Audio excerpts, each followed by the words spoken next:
Come to another space with me, Kalu Aja. Of course, in this space, we're talking money, the economy, and of course, finance. This week, we are doing taxes. We're doing should we say, a masterclass on taxes this week, right? We want to essentially talk around the tax laws that have been passed, right? How it affects you on a personal level, more importantly, how it affects you as an SME, right? We want to do more like a masterclass edition. Take it slowly, step by step, going through the books of account, i.e., we're going to do the income statement, we're going to do the balance sheet, we're going to talk about VAT, we're going to do withholding tax. We want to make it really, really practical. So it's going to be those real questions that you are going to come that's going to come to you from 2027 this year, not the hypotheticals, but the real things. So I have a great accountant, great co-host with me today, Belema. She's going to introduce herself in just a second, and then she's going to take us through this space. It's going to be more of like an co-interview thing where I ask questions and then she's answering, giving us those answers. Let me also just address this top of the session. We know a lot of issues with the tax reforms, lots of, should we say, errors, duplications, and regazetting and all that. But most of what we're talking about here are not issues that were in contention even when the law was passed, right? So we're talking about just those core things, the tax rates, the exemptions, and all that. When we get to the place where we think there's been some confusion, of course, we'd mention it. But really, this tax law is here, and it's good for you as an SME business owner, as a guy that's paying taxes, to understand what the taxes are going to say so that you know exactly what to do. So we're not talking now to should we say, the CEOs of large companies.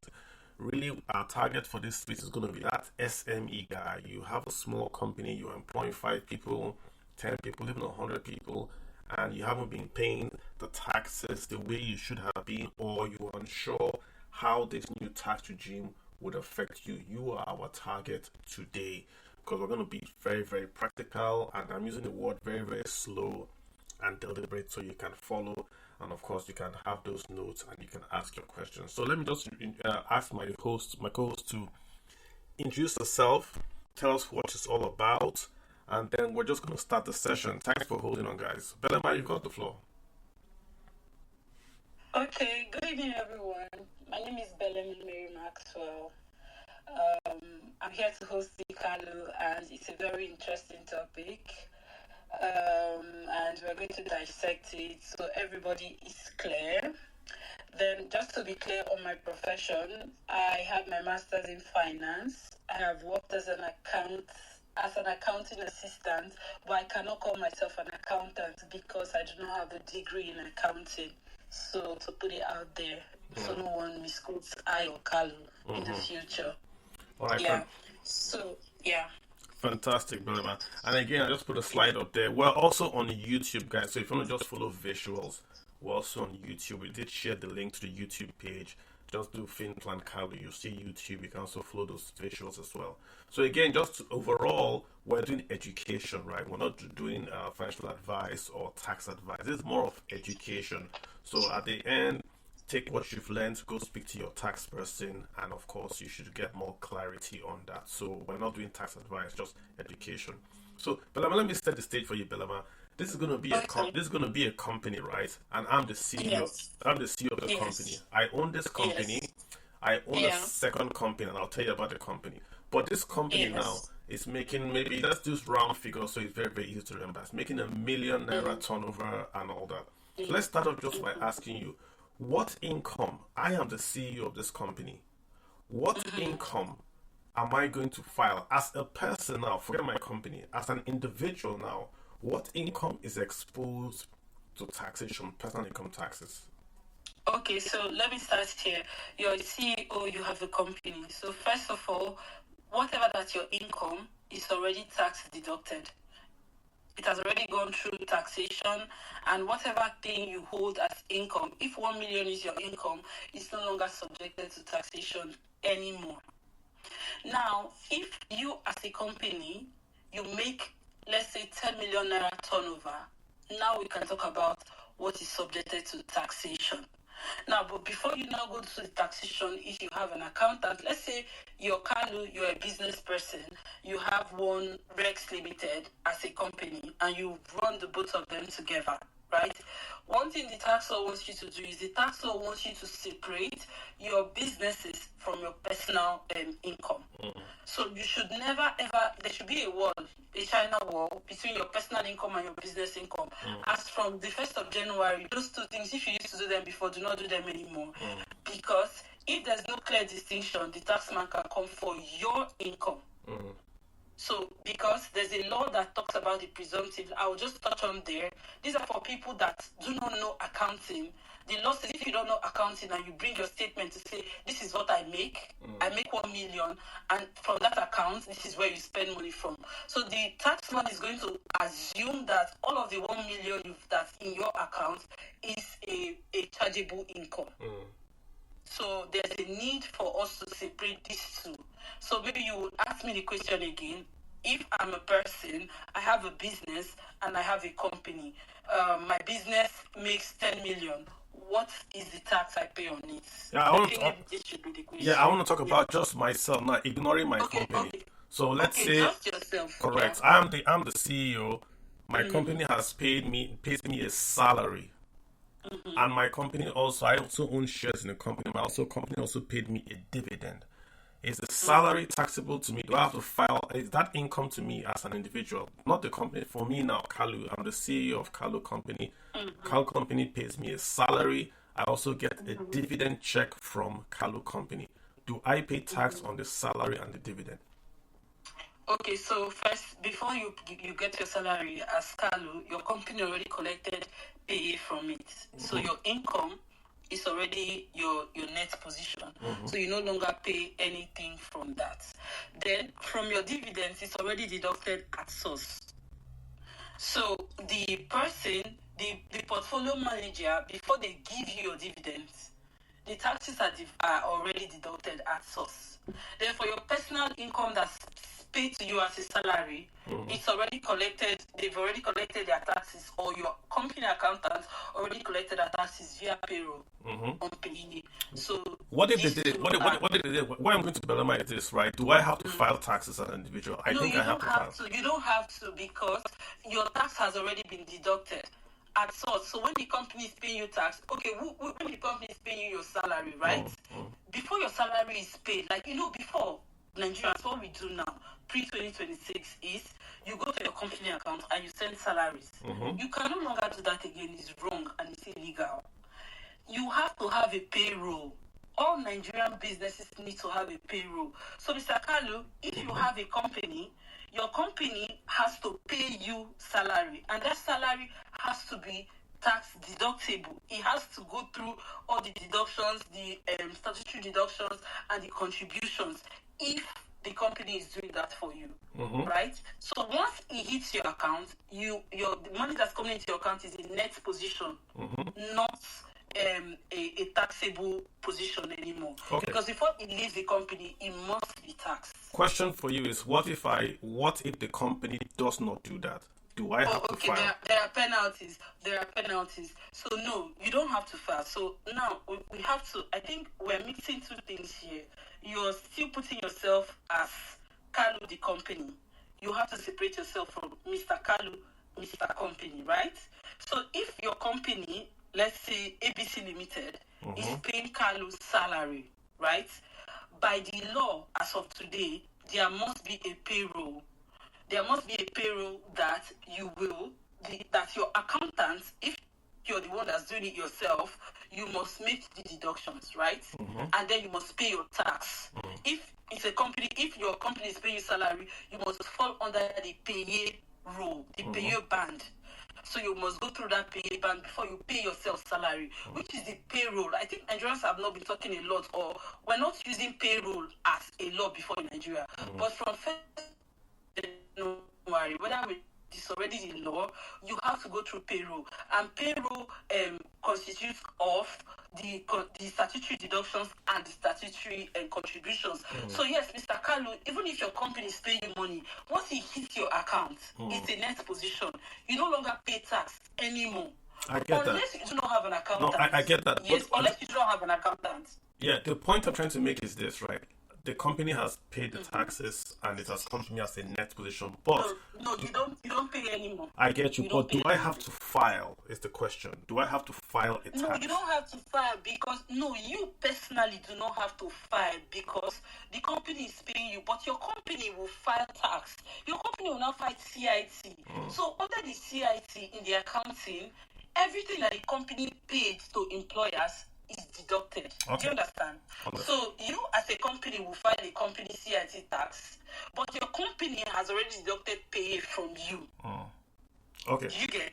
Understood. Yes. So now, what about my income? Let's say I own. I'm asking this question on purpose. Let's say I own a cocoa exporting company. I own that cocoa exporting company 100%. Right? The cocoa exporting company gives me ₦1,000,000 return. I do export cocoa. I get ₦1,000,000. That's my dividends or income from that company. Is that tax? Is it taxable?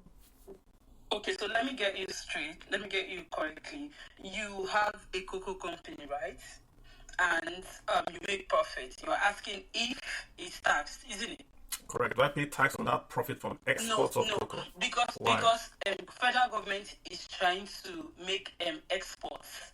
It's trying to make exports, what is it called, attractive to Nigerians. We want to bring foreign inflow into the country. So federal government is saying that there are things that are tax exempt in the exporting, in this exporting category. So if you're doing those activities that fall under the tax exempt category for exporting, then all of the proceeds that come from there is 100% tax exempt. Okay. But there's a caveat there, which it says that if you're engaging in this exempt category, you must make sure that the financial activities you're doing, whatever thing you're doing there, if you're farming or you're exporting cocoa, let it be that if it's cocoa or any other cash product, it's 100% under the exempt category.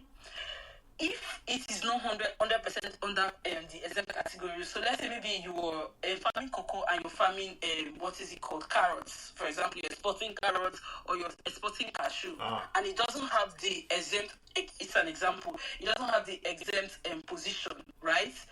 The government says that in this case, the other thing that you're also doing as an activity, financial activity, should be 25% or less than 25% for you to have that exempt status. So if you're doing another activity in that export category that is not under the exempt list, and then you now mix them up, and maybe the other one is 40% of your activity that you're doing, and the other one is 60%, you do not meet that category anymore to get the 100% tax exempt. So let me understand what you're saying. So if the export is on that list, for instance, cocoa is on that list, I can claim 100% exemption on the income from cocoa. Yes. But carrots are not on that list. So even if I export carrots, I can't claim carrots because carrots are not on the list. That's what I hear you say. Yes, you cannot claim carrots. And then let it be that the carrot activity is not more than 25%. So can I claim 25%? If it's less or 25%, then you can still fall under the 100%. So the activity altogether is 100%. Let's say one part is 75% and the other part is 25%. You still fall under the tax exempt category. But let's say maybe your carrot business is so big that it's 30%. Then you no longer fall into the category. The government is going to charge you outrightly as they charge everybody. You're no longer exempt. Okay. So even though you're doing a what is it called, an export product that's under the exempt category, you have to stick to that product. You don't mix it. Okay. Understood. So again, Yeah. the learning point for me here is that I have to get that list of export activities that qualify. Exactly. And I think that list has to do with sports, education, agriculture. Yes. Sports, Yes. education, agriculture. I did. What about if I just go ahead? Okay, so no, that list for exports is not sports, it's agriculture mainly. But this sports only is on, I think this is, you're touching on the point of what is it called?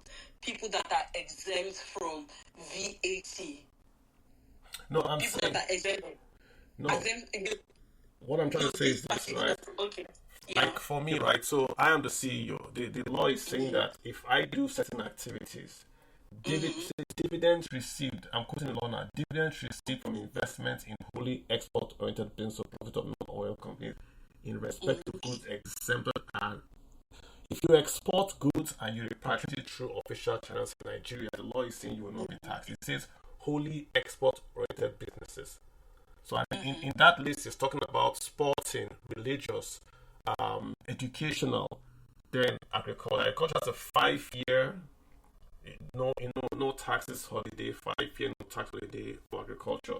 Whether it's carrots or cocoa, you have 5 year.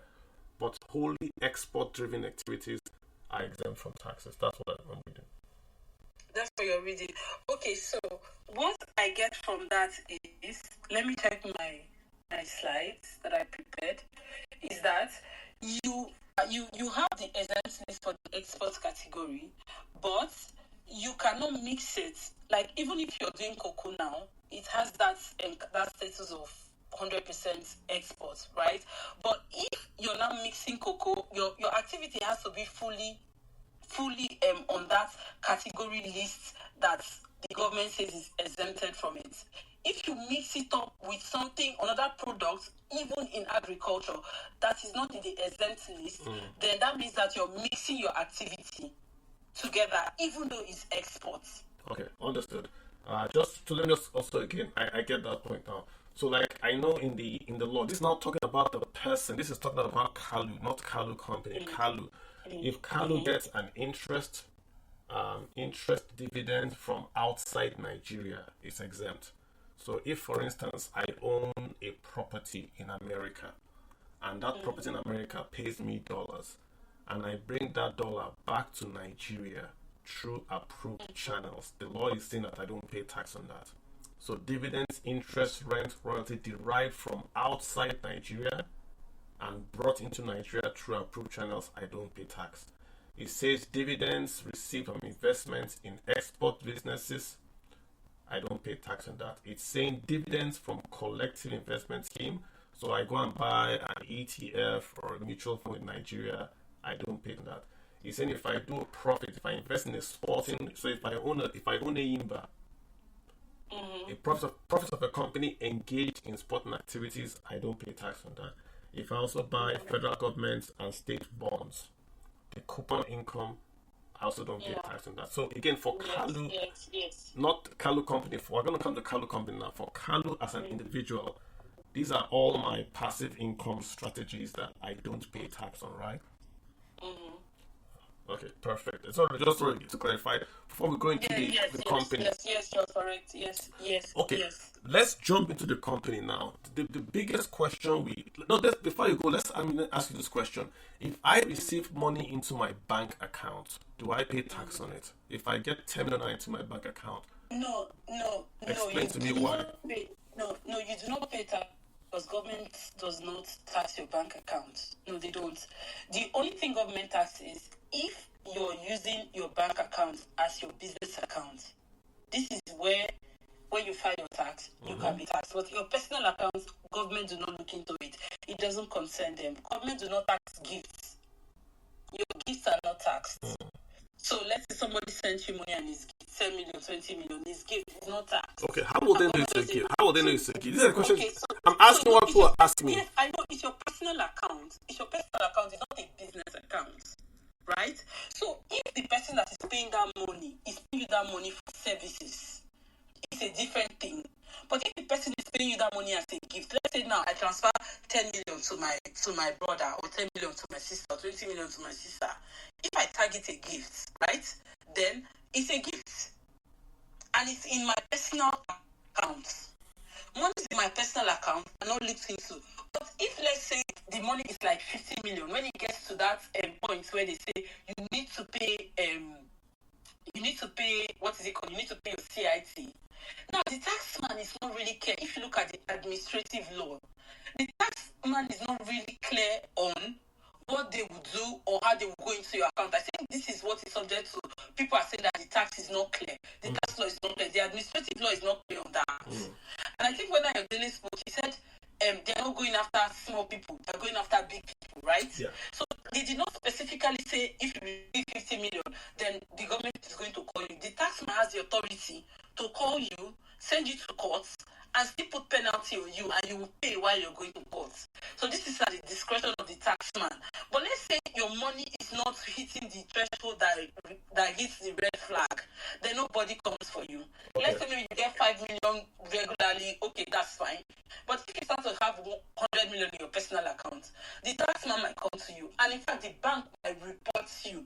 Because now they say in the administrative law that banks are not required by the law to report suspected cash activity. Do you understand? So at the end of the day, it depends on the volume of money that goes into your account, and it's also at the discretion of the taxman to say, okay, we're going to call so and so to explain to us or tell us where this money is coming from and why you're receiving the money. So the taxman is not clear on who does that or who they will call for that. So absolutely, they do not tax your account. No. So the learning they do not point, tax your personal account. The learning point is do not mix your personal accounts. Exactly. Do not do that. Exactly. So if do not do that. So anything personal goes to my personal account. Anything business, yes, okay, goes to your business account. And if somebody is giving you money, that's a gift. If it's 100 million, they should put it there. That is a gift. And it goes to my personal account. And it goes to your personal account. When it's a gift, it should be a gift. Okay. Let's go. So in terms of the exemptions for the individual, I think there are these 5 categories. There's rent, which we know is it now 500,000 or 200,000? Again, clarify. Are you talking about pay? Are you talking about pay? Yes, I'm back at pay now. So if I pay rent of 5 million, is the cap 500? It's capped at 500,000. 500,000. It's capped at 500,000. So whether you pay 5 million or not. Okay, so there is rent. I can claim my rent. I can pay for life insurance for myself and my wife and get deduction for the premium. I can buy National Housing Fund. I can do National Health Insurance Scheme. What's the last one? I can do retirement savings account. So this outside this 5, is there any other above the line deduction to reduce my income outside this 5? As a freelancer, I'm thinking you're self-employed, right? No, just for Kalu, no limited, no incorporation. Is Kalu self-employed? Yes. Kalu self-employed? Correct. Okay, so you're self-employed. Okay, so yes, there are business deductions for you. The same rule applies, right? So any money that you use in making, like anything that falls into financial activity. So let's say Mr. Kalu as a person, you use 10 million naira to make your business operations in a month. Let's say maybe you buy okay, let me use this practical example. Mr. Kalu works in his house because he's a freelancer, right? You cannot just say, okay, because I'm a freelancer, the utility bill, you now take all the utility bill or all the light bill and give to taxman. Taxman can collect it, taxman cannot collect it because they say that it has to be wholly business. So when you're using part of your house and you leave it for business, you cannot just put all of that deductions to your taxation. Okay. Yes, you cannot. So you have to partition it and it has to be clear. So the thing is who is the taxman looking for? Are they looking for small fish or they are looking for big fish to fry? If they're looking for small fish, then it's going to come for you. But if you do all your business deductions, for example, your utility, your internet, for people that even pay for, let's say you pay for training, you can deduct that. You pay for, what is it called? You pay for maybe all these people that do graphic design, and you have all these your accounts that you pay for, and you have receipts. Okay, by the way, you cannot make any deduction without receipts. Okay. Any deduction you want to make must be backed with a receipt. If you don't have a receipt, I'm sorry, the tax man doesn't take you seriously. Is this going to be a paper receipt or digital receipt? No. It is okay. So the administrative law is talking about physicalization, right? It says that everybody they want to enforce physicalization, meaning that every receipt has to be digital. They want to see it digitally, right? So as a freelancer, you have to upload your digital receipts and show that, okay, if you want to deduct, maybe you pay for Figma, for example, because you're a graphic designer, then you have to put your Figma receipts where you pay $20 every month, right? So you put it there and then you can deduct it. Without a receipt, you cannot deduct it. So let me say, so Belema, hold on again. So somebody is saying we should slow down. Somebody is saying we should slow down so they can follow, right? Sorry. So somebody is saying we should slow down. I'm very passionate. Yeah. I'm sorry. Okay. So that question for you. So if I buy diesel, I'm at home. I use diesel, of course, at home. I also do for my computer. That diesel receipt the man gives me, it has to be digital, or how does that work? Give it to me. How does that digital receipt? It has to be digital. You take your receipt. It has to be digital. So if you go to buy diesel, they give you your receipt. I'm sure filling station gives it to you. You snap it and then you take it. You upload it when you're doing your filing. Okay. So as an individual, you file I think once a year. You file once a year. So when you want to file that year, you take all of your receipts. Everything that you want to deduct, it needs to have a receipt. If no receipt, you cannot deduct it because you cannot prove that it's an expense. And then if you're staying from your house, maybe your house is you pay. Okay, I will not talk about rent because already in the law it's already capped at 500. So whether you say I use my house for business, the law does not let you take more than 500,000. So whatever it is, whether business or not, you cannot do more than 500,000. So the rest is for the other bills. So any other thing you use in making that money is regarded as an expense. Okay. Business expense. So learning for me here that I have to take photo of the receipt, take a picture or scan it. You have to take photo of the receipt and keep it. Okay, that's a big. But many people that do business we don't do this. So it's important. Everybody needs to do it. Okay. Everybody needs to do it. All right. So with that you can reduce your tax. With that, you can reduce your tax. Okay, fantastic. You can reduce your chargeable income. Okay. Should we move to the company now? Yes, we can move to the company. Let's go to the company. First thing, let's look at an income statement. The first on the income statement is going to be revenues, right? What can we say about revenues for a company in terms of this new tax regime? First of all, what qualifies me as a small company to pay tax or the exempt? Give me that number. Is it 100 million? What qualifies me to pay tax? As of today, we're not sure because if the law is still in dispute, what the House passed is what the president has said, so we don't know. So another company is saying it's 50 million and 100 million. Another company is saying is 100 million to 250 million. So we cannot really say which one it is as of the moment. Interesting. Yes. Again, I know the word there is turnover. That was in the old law. It's still saying turnover. That means revenue. It's saying revenue. Is it revenue or turnover? It's saying revenue. Okay, so that just means that if the sales I am making is the sales that qualifies me as a company.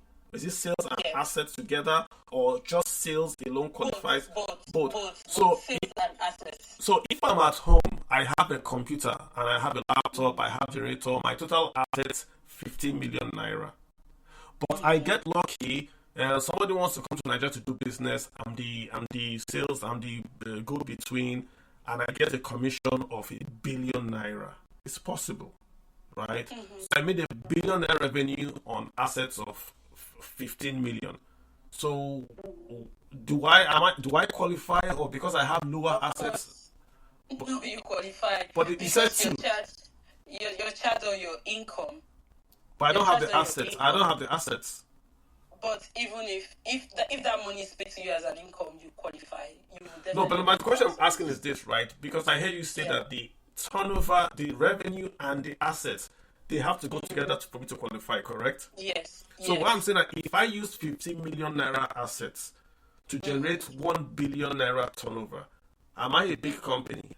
That's what I'm going Yes, to. but we're saying the same thing. Your revenue is your turnover, right?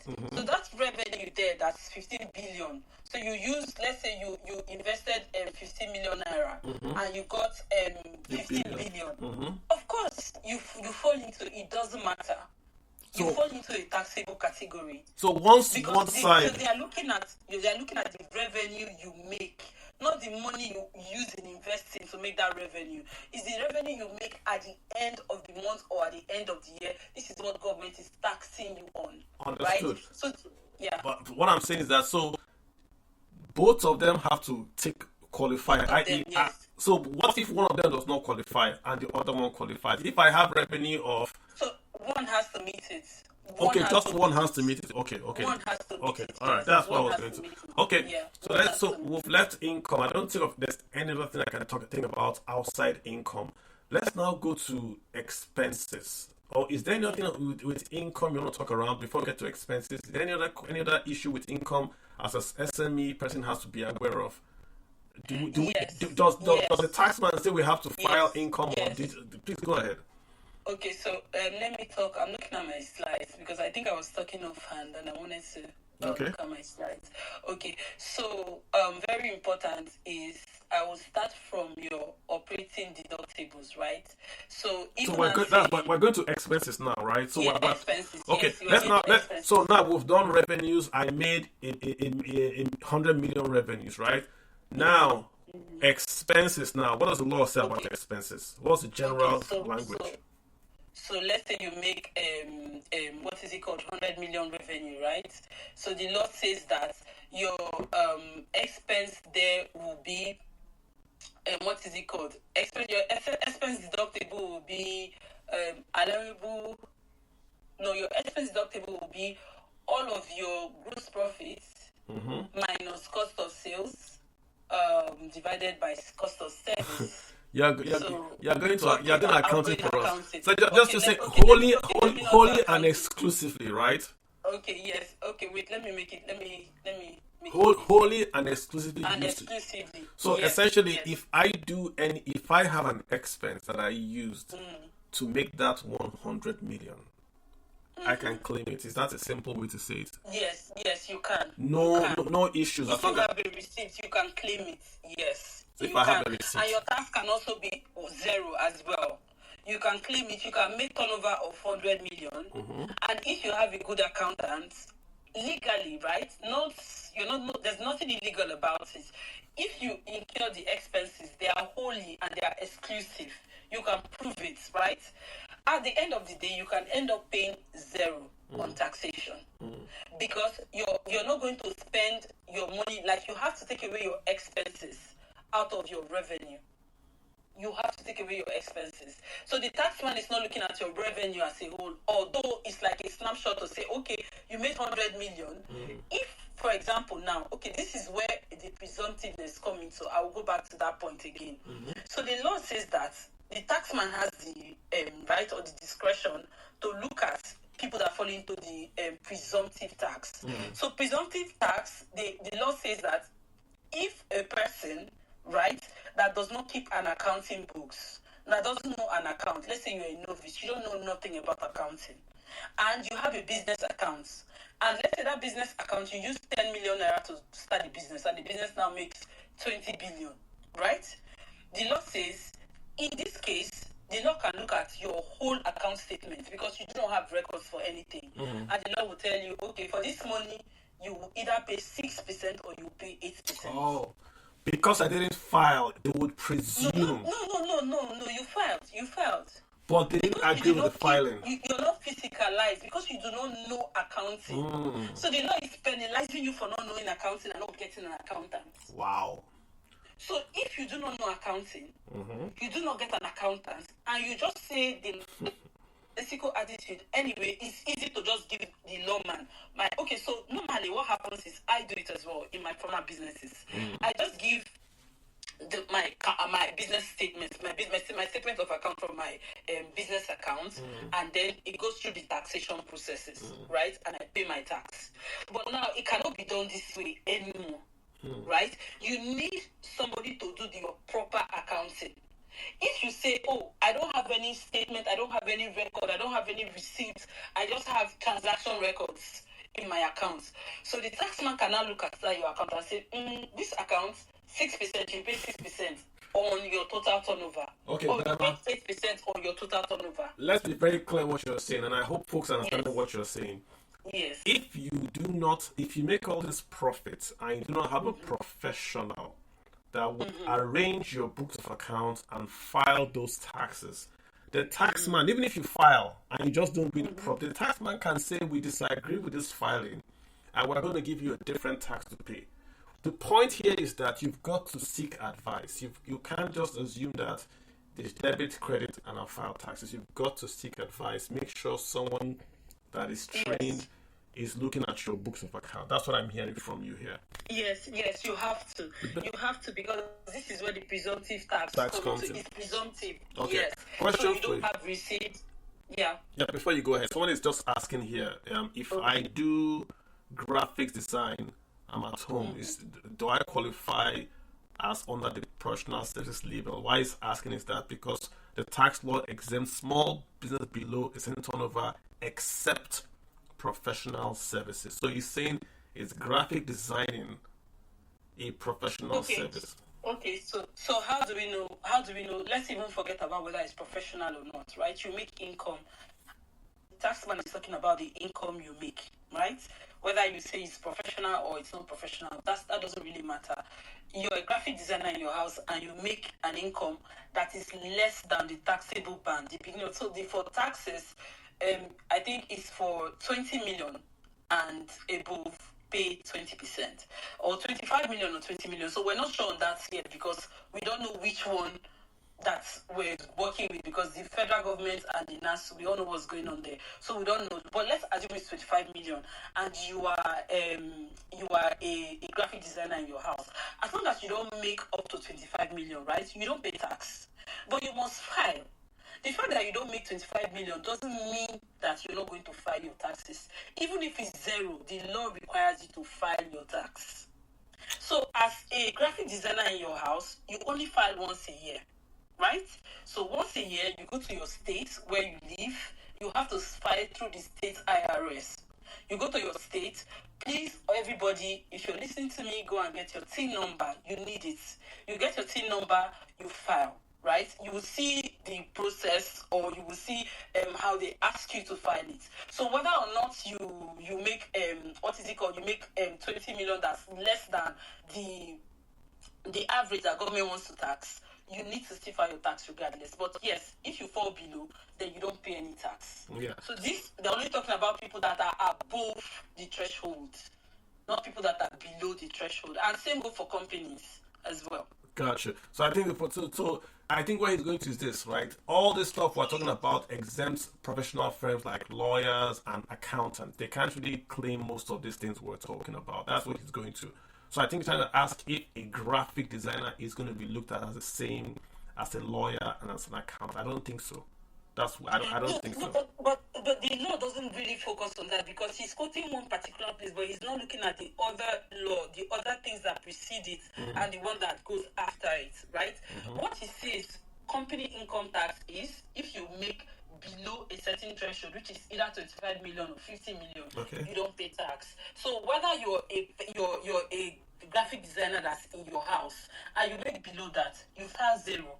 Okay. So the fact that you only make you don't meet that threshold, you still need to file, and you still need to file that zero. Gotcha. But we're going to stop at 11, so I can get questions. But let me also ask. Let's go back to income. What if what if that company sold a building? They had bought a building at 100 naira. They sell it for 1,000 naira. They make capital gains tax. What's the law say about capital gains tax? Okay, yes. So let's go to capital gains tax. Give me a minute. So, capital gains tax, what the law says there is, if you buy a building, right, there's schedules for the capital gains. For the capital allowance you have. So when you buy like a building, and let's say the building is 500 million, the law says you have the first schedule, which is, I think, is about 10%. I'm trying to go through my slides to get to that particular place. What brings It's that? about 10%. So it has 2 points, right? So the first schedule and the annual schedule. So you have to do the first one and the second one. I think all of it will be 25%. Then you deduct it gradually over a period of time. You don't take all of the money if you buy a house. You don't deduct it, all of it, from your business expense. You have to deduct it bit by bit yearly. And I think the first schedule, 10 and 15, then I think it's 25%. So you don't deduct, if you buy a house of 500 million, you don't go straight to your accounting and deduct all of them for capital allowance. There's a threshold that you would deduct if you buy a house, if you make capital expenditure. So there's capital allowance when I invest, correct, right? So when I invest in capital assets, house, tractor, waterworks, I get capital allowance more or less. Then if I make a profit on the sale of an asset, I pay tax on that sale. That's what I'm going to. Like if I sell my head office, I pay profit on that sale if I make a profit. That's capital gains. That's what I'm asking. So that's also taxable, right? The gain on the sale of an asset is taxable. Yes, it is taxable. Okay. It is taxable. All right. It is taxable. So they say capital gain is taxable, but it's taxable. It says it's taxable by 10% of the profits. But before you go to the capital gains tax, remember, I think you still need to do your I accounting. think it's 30%. Yeah, no, subject to 10%. Capital gains and losses. No, it's subject to 10%, not 30%. 10%. Okay. 10. All right. Yeah. Okay, fine. Subject to 10%. Yes. Before we run out of time, let's just touch briefly on VAT and withholding tax. Walk us through, because lots of people are now saying, I've seen on Twitter, oh, I went to the market, I got charged a VAT. Walk me through VAT and withholding tax. As a small SME, who can I have to charge VAT? It's mandatory, or No. So walk me through. Okay. So first of all, if people want to take VAT from you, please ask them. There's a government website that you can confirm if the VAT number is correct. So if you want to come and buy services from you, or you're buying something from, let's say you're buying food from me, and I'm telling you that, I'm putting VAT, the first thing you do, look at the receipts, right? On the receipts, people that are authorized to collect VAT from other people, from other businesses or individuals, you have to be registered first by FIRS. You have to also not just be registered. Before you register, you need to meet the threshold as a business. You need to be doing a certain turnover, right? You need to be doing at least 25 million turnover for you to be able to charge VAT on your customers. Hold on, Belema. Yeah. So you are saying a shop in Aba that is just making 5 million naira turnover cannot charge VAT. No, you can't charge VAT. No, you cannot charge VAT. And you know what? It's easy to find out, right? It's very easy to find out. You can go. What will happen is, I think my social media handler is here. The questions, please listen. I know you can hear me. My Paypacks, my social media person at Paypacks, write down these things for me, so I will give it to you later. There's a website where people can go and search for companies that are authorized, a government website to take VAT. So if somebody is giving you a receipt, look at the receipt number. If that person is not authorized, but once you go and put it in the government website, you will see they will tell you that this person is not authorized to take VAT from you. Do not pay them VAT. So if the person is not authorized, it's easy to find out. You don't need to make arguments. Quickly go to the website. You have your phone. Put their VAT number. So the first thing you ask them is, do you have your VAT number? If they say yes, registered VAT number. If they say yes, say, give it to me, let me search. Okay. You search it. If it's not correct, do not pay them VAT. They are not authorized by government to take VAT from you. Okay. Second one I heard also was that as a company, as an SME company, right? If you pay for VAT, or if you buy an asset and that person did not pay import duty or VAT on that asset, that you cannot claim it on your balance. Oh, yes. Okay, yes. So, for example, I pay as a company, right? When you make expense from the company, they have VAT input and VAT output, right? So, the VAT input is when you you buy, when you buy from somebody, right? When you buy from somebody, and the person is removing, you pay a certain VAT. Let's say I bought goods and then there's a VAT of 7%. I record it down in my accounting. Then when I buy goods as a company, maybe as a company that I purchase generator, and there's a VAT on it, I also keep it on my records. So I go to VAT input and output. I deduct the VAT that I have spent as a company from what I have bought and what I will have sold, right? When I deduct it, the balance is what I give to the government. So let's say somebody has bought a and sold it to me, and the person did not pay proper VAT on the generator. I cannot claim it because the receipt is not correct. So this is why it's very, very important that before you pay VAT on anything, right, and you're a company, it's only companies that are authorized. This company that has big expenses, they are the only ones authorized to collect, deduct VAT back from the taxman. And if the taxman gives you the VAT back, you have those VAT output and input, and you have an extra. When you file your tax, right, you will pay a reduced tax. You subtract it from your company CIT. So it's not like government is giving you money. Government is not giving you money.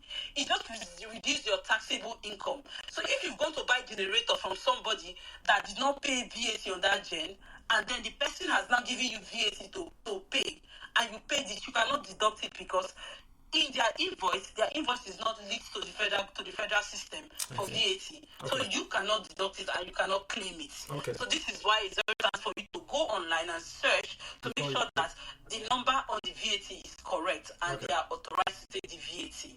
Perfect. Let's pause here so we can get folks to hop and ask questions. Guys, if you've been listening, we've been talking about personal finance and SME taxes in our tax space today. We've got Belema also sharing those insights. I want to make it a bit of a practical session, not too much on the act, but on more of the operations on the SME folks. Let me get Optimist of the universe to ask his question. We've got Belema, we've got myself here, and then we'll do Ben and we'll do Ashola. Optimist, go ahead. Good evening, Mr. Kagla. How you doing? Fantastic. Yeah, my question is about the capital gain tax for small companies. For instance, if I buy stocks and there's capital appreciation, or there's an appreciation on the stock, so if I sell the stock, so will there be capital gain tax since it's small company? I think there is a limit now. What goes out there? Because we don't have another one. But what was the one I did see was 150 and 10. Right? 150 and 10. Yes, you're correct. Which yes, means 150 million. The total, Yes. look at it in terms of a gross up to, let's say the whole share has to be gross, 150 million. But the profit you make, that transaction has to be 10. It's only pay taxes, the capital gains tax. If you're doing below that, you're not really worried about capital gains for now. It's mostly for big boys in code that they're targeting. Okay. Does that mean the 150 million threshold and the as a gain for transaction? For the transaction, yeah, Belema, go ahead. So if you stock and you meet that meets the threshold where government will charge you on capital gains, right? If now you need an accountant. It's not just capital gains, there are capital losses. So capital gains is placed against capital losses. So even though you've made gain, but maybe you also made loss. Maybe you bought something else that's also a capital asset that made loss. You're going to also deduct it from your capital gains. And also remember that as a business, you also have business expenses. So in a financial year, even if you're a freelancer, right, you have business expenses. So whatever thing you did that made you get that capital gain, maybe you paid this, as soon as you have your you leave it. Because government, the tax rate is 150 million, right? It's still added, yes, it's bought. So be that at the end of the day, if you have an account that will go through your deductions, your business deductions, and you might end up paying little or nothing. The profit that are left on capital gains now be. So not just as a whole like that, capital gains 150, but capital gains you get our money. Then you got this. Place or what to make this and when you have received to make these are your expenses. But this is what to be clear. You ordinarily don't capital like is the passive income. Do we do passive income in Nigeria where you can only claim passive versus passive? Can you go and take a capital gains loss and apply to your ordinary income? Capital gains is a loss, it's like to capital gain profit. Alone. So yes, asset. So have that asset. Let's say you do cryptocurrency, you made money, right? But maybe during trading, you also made this. But your loss or your digital assets. So digital asset loss is put against digital asset gains. Okay. The same thing for capital gains as well. On anything you saw, right? It against this loss. So at the capital that loss said is go for that losses. So as long as you made losses and deducted, and as long as you made less expenses, deducted. So that's his point. So for Optimus, I think what he wants to get is that Optimus number one, you have to do a lot. You have to do 150 to even qualify. And what you're also saying, you have to deduct a loss, not just gain. So if you sell your quote unquote shares, right, and you make a loss, you can pack that loss. If you then make a profit, you can use that loss then with taxable profit that you made on that sale. Yeah. Or even your business expenses. And also, I will chip this in, right? So my company, financial company as well, we are specialized in taxation. So you don't have to, we're doing the dirty work for you, so you don't have to do it. So if you go to PayPax, you download us, you use us, asking me. It's just like a click of a button. Does this qualify for capital loss? Yes, no. You will see everything. Once you put your income for the year or your revenue for the year, everything is automatically calculated for you as a freelancer. Once and the same capital. So all these questions you're asking me, if you are using our product, our digital products, then taxation is made easy for you. If you're a business, your business expenses as well. Okay, so by the way, for businesses, please, if you have any business and you have more than three staffs, remember the law says that even if you have 3 staff, you have to give 1% of your payroll to ITF. So payroll is compulsory. You need to do payroll because you need to deduct end of this month, not even February. From this end of this month, you need to have payroll ASAP. If you don't have, there are penalties for you as a business, and you will pay it. Wow. You will really pay it. Yes. So from the end of the month, whatever thing you do, if you have an accountant or your brother is an accountant, or you want PayPax to do it for you, you can, register on the ERP system for payroll, and then you can streamline all of your businesses, and then you do your payroll for your staff. Because at the end of the month, government says if you do not deduct payroll from your staff, you're going to pay it by yourself as a business. So this is going to reduce your profits. Okay. So you must pay it. You must do payroll. All right, I got you. Let's go to Ben. Thank you, Optimist. Ben, you've got the floor. Ben Awokes. Yeah, hello, my friend. Thank you very much. Greetings to Belma. You really touched a lot of very technical aspects of the law. I've learned a lot, and that's part of what I do, at least. But I come in from a broader compliance aspect. I'm very happy that you mentioned the industrial training for ITF. And there's also the NSITF. Yes. We're still paying those things, but we're still paying those things. Yes, without these things, these are core compliance things in Nigeria. NSITF, ITF. Yes, you're right. If you try to get contracts, they have other BPE stuff you have to do. And this is my business. This is what I do. A bunch of stuff I do revolves around these things. So you can't even work with the government. You can't work with the government if you're not compliant in everything, including your tax clearance certificate. If you don't have all these things, 10 naira from that government contract will not enter your company. So all these things are very, very, very important. Well, one of the key I came to clarify, there was a question Kalu asked. Kalu said, if my total assets are, let's say, 20 million now as a company, and I do a business and I get paid 1 billion, do I still qualify for the CIT thresholds and all that? So Kalu, immediately that 1 billion enters into his account. Your assets have changed to 1 billion plus whatever was there. Immediately that 1 billion comes in. So your assets are no longer That's a good one. That's a good one. Yeah, that's a good one. So you are saying that cash becomes the asset that they are using. Yes. The government is looking at cash. Okay. They are looking at cash. Okay. Makes sense. Makes sense. Thanks, Ben. That makes sense. Yeah. That cash that you have it. Yeah, but I would have assumed that they would have said that. I just came to. No, Ben, you're right. I would have thought they would have said, "Oh, his asset is 15 million naira computer."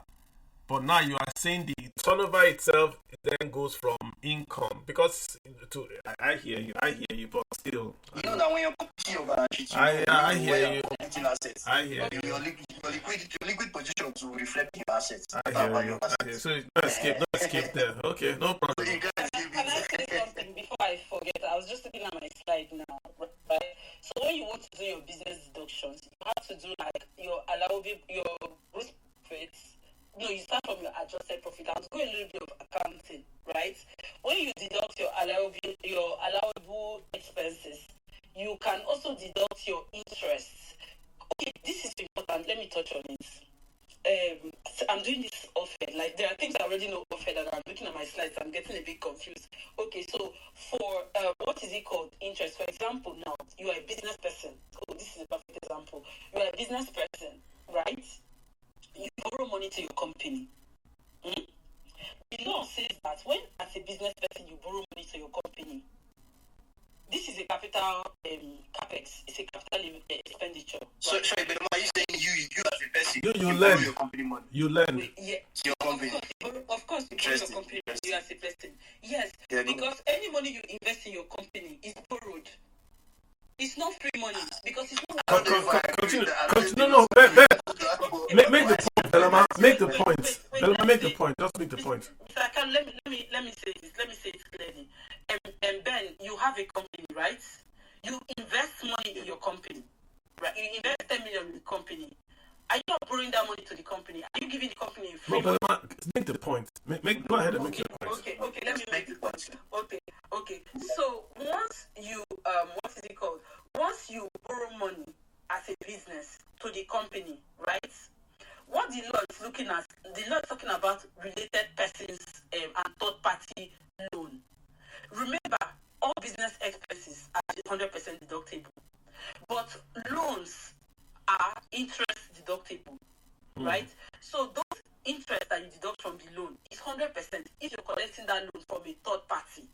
So if you collect the loan from the bank, you deduct the interest 100%. But if you collect that loan, if me, Belema now, I give my business papers 50 million naira, there's a cap to what I can collect for each year. What you can claim. That I can claim back. Interesting. Yes. So, but if it's a bank, I can take 100%. I can take all of the interest 100%. I can claim it back from my. Gotcha. Because the law, you're right. The law says any sum payable by way of interest on debt employed in generating the income of the trade, business of vocation is allowable. That's what the law is saying. So you are saying that if I do this exact same thing, but I am the one, not the interest, the debt is coming from me, not from a third party, I cannot claim 100% of that. Exactly. Not immediately. You can claim it later. You can claim it like continuously, but you're not going to claim it immediately. You're not going to claim it immediately. Right. And there's another thing also the law talks about capital allowance, right? Is 2/3 of adjusted profits. 2/3 of adjusted profit. So you cannot just also claim all of them at once. So when you finish doing your accounting and you have 2/3 of the adjusted profit, right? You will now take 2/3 of that is what you will now take as capital allowance. Question for you: is this thing in your app or in other apps? So because most of the guys, someone is telling me, I don't know what you are talking about. Like everything I'm telling you right now are things that in my. So this is what the accountant will do for us, right? So as an SME guy, what I'm hearing you say is that if I want to finance my company, it's preferable. Is it what preferable now? If I go to a bank, I can claim the interest as a deductible. If I go to myself, 100%. If I use my own money, I can't claim the interest as a deductible 100%. That's what I hear you saying. No, 100%, not at once. Not at once. You claim it continuously. Understood. Not at once, yes. Understood. Not at once. Okay, let's get Ashola. Ben, thanks. Ben, hang on. Let's get Ashola. Ashola, hi, how you doing, sir? Please go ahead. Good evening. Good evening, sir. Well done for this space. But before I go on, let me commend the discussants tonight. But I want to quickly ask a question before I go on to what I want to discuss. Is this space a sponsored space? Yeah, we'll put it there. If you look at the flyer, you say powered by Paxville. It's down on the flyer. Correct. Oh, okay. So don't let me dwell too much on that aspect. But I just want to clarify like one or two things that she has mentioned during the course of our discussion. But I think for the clarification's sake and for the listeners, so they won't miss it up. They won't miss it up. We have a new set of law, Nigerian Tax Administration Act, Nigerian Tax Act, Joint Revenue Board Establishment Act, Nigerian Revenue Service Act. Please, it would be better going forward, to be quoting from those laws. Because from during the course of your discussion, you should being 25 million. Sorry, maybe it's a slip of tongue, boys. I didn't mention that. I didn't mention that. I said we don't know. I said we don't know what it is because right now it's debatable.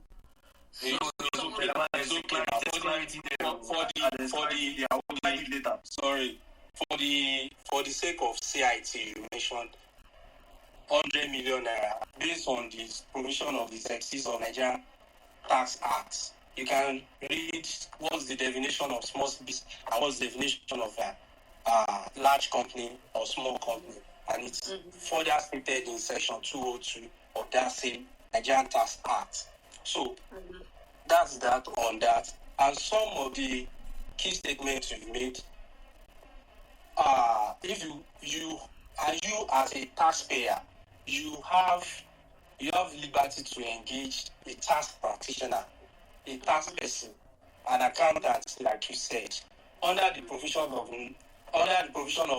Nigerian Taxation Act, NTA Section 6, subsection 6, 1 and 2. Please, you can further read that. So you engage a practitioner. It's not compulsory if you have a good hands that can do that. But going forward, before, you can have somebody just an ND holder or HND holder. But now, you have to be a chartered accountant, a CITN member before you practice tax going forward, or ACCA, whichever one that you have, that is recognized by Nigerian law.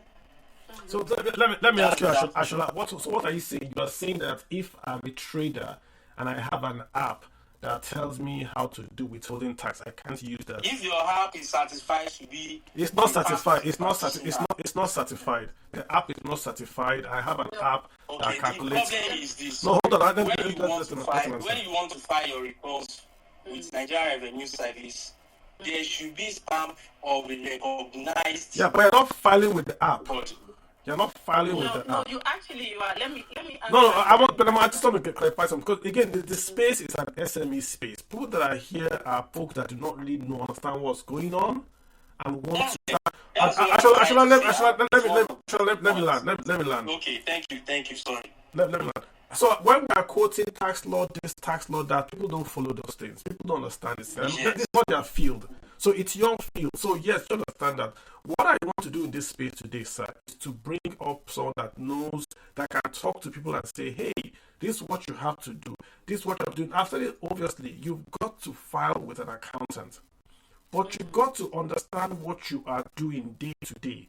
If you go to the market in Oshodi, go to the market in Alaba, you have to have something that tells you and tracks your revenues, that tracks your expenses, that aligns with your business strategy. You heard Elema talk about if you want to pay VAT, check if VAT is whatever. If there's an app that allows you to check if VAT, the guy charging VAT, we don't have to wait for that guy to be quote unquote tax compliant before we go to that app to see if that guy charging you VAT is tax compliant. We've got to do our own homework.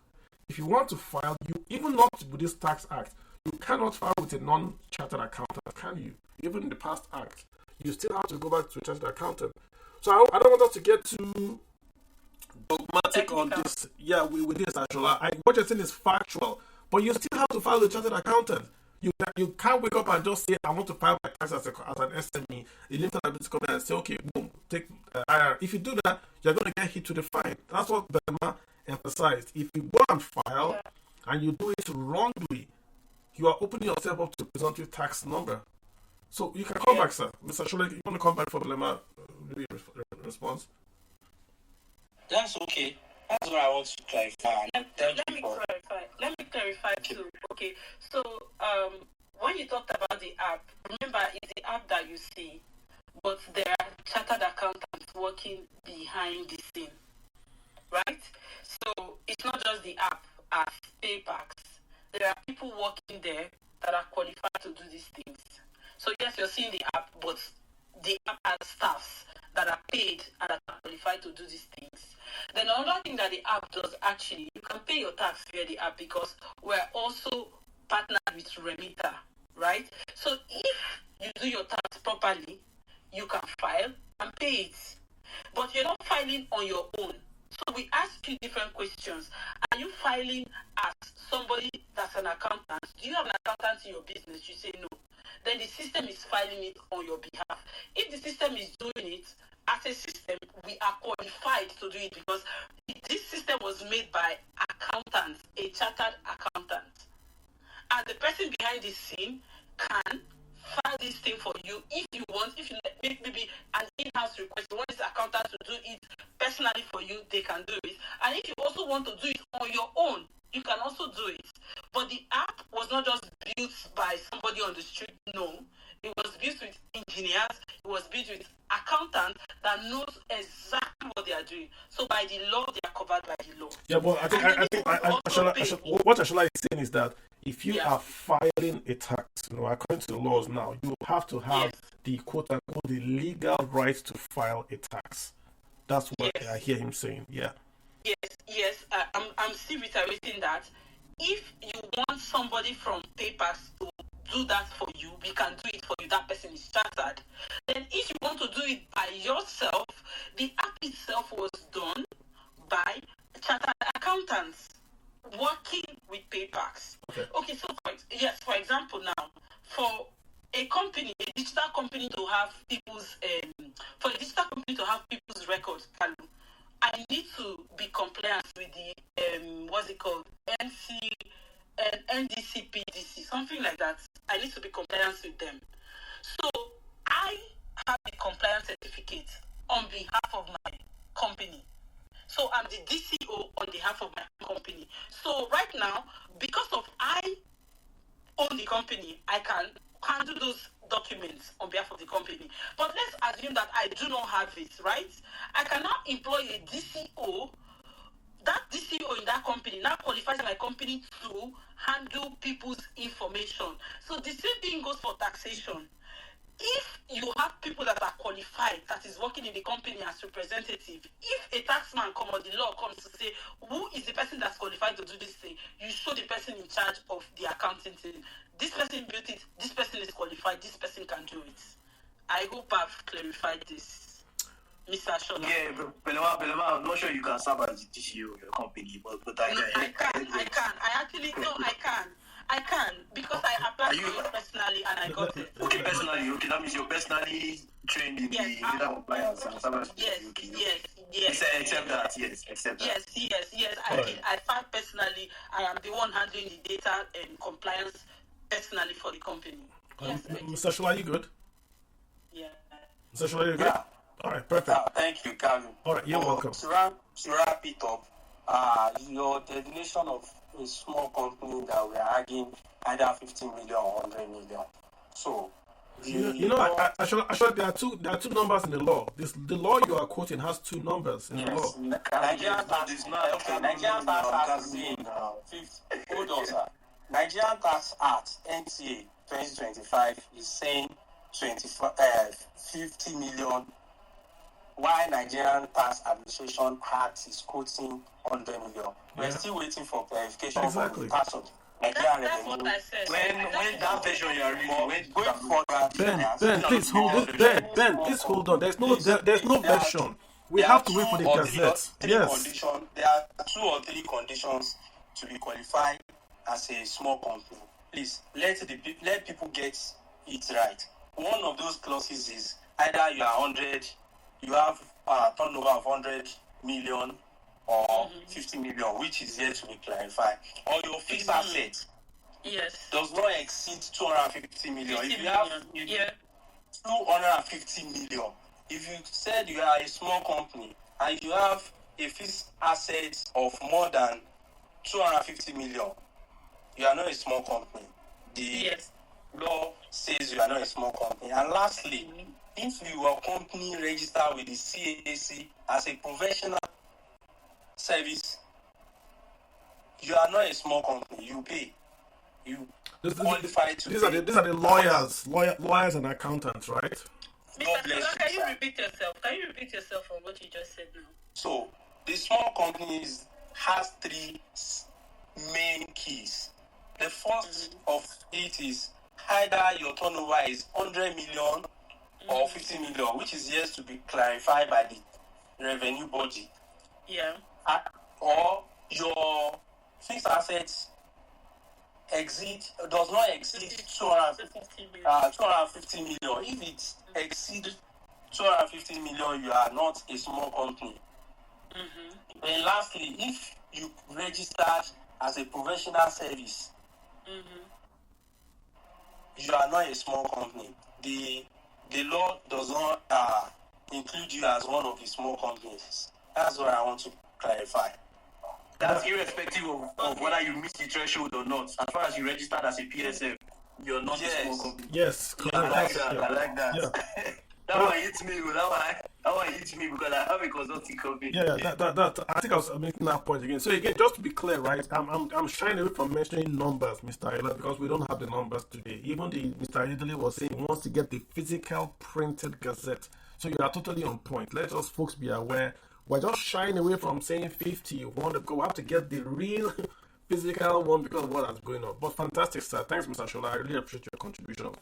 Let's get is it Peter? Peter Offum. Peter, how you doing? All right. Thank you, Mr. Kalu. Thank you very much. Thank you for the conversation so far. We are really learning a lot. So I wanted to ask about for the law, how does it treat the returns from investment in mutual funds? Yeah, those who invest in mutual funds, be it as SMEs or individual. How does it treat it? And secondly, I want to request if Belema is going to share a slide. Thank you. Okay. I will share my slides, but not immediately. I'll share it later. I'll share it after this space. Just forgive me. I'm supposed to give Mr. Kalu the slide, but I'm a new mom, so my baby's not letting me breathe. Because of that, I could not provide this slide. I will share this slide to you. Then on this one, so what the law says, and I do not want to be wrong on it. I can read what the law is saying. So that way, I can just say. So the law is saying dividends distributed by authorized collective investment scheme, unit trust, private equity, venture capitals, and ETFs. Those are going to be exempt from your income.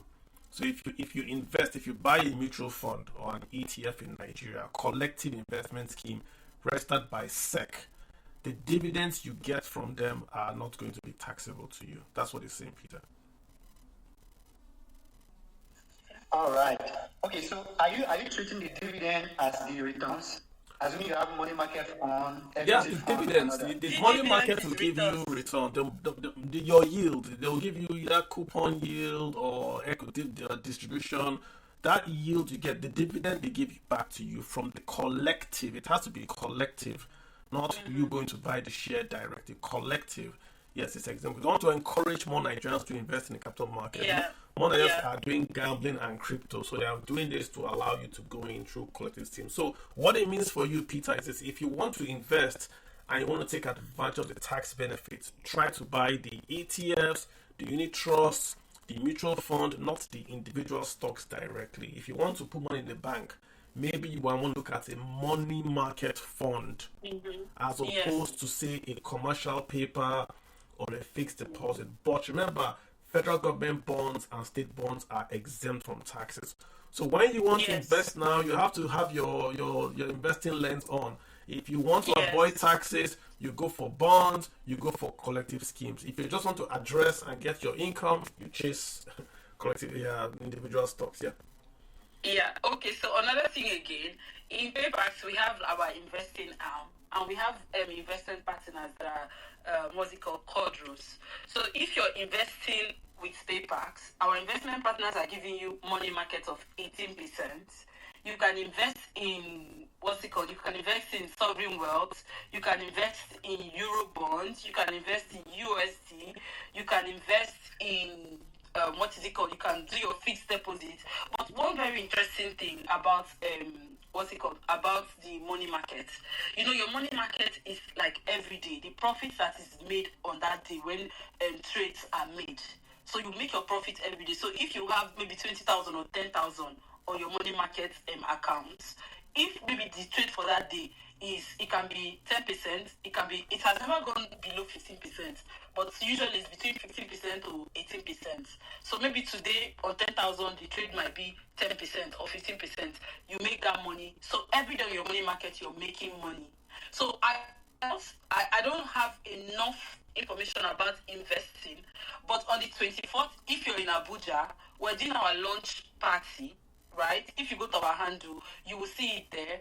We have our investment partner coming to talk about everything that has to do with investment. So if you don't want federal government to take your tax, the best place to put it in money market, in life insurance, put it in pension fund, put it in NHF, put it in all these places. If you don't, federal government will take your money.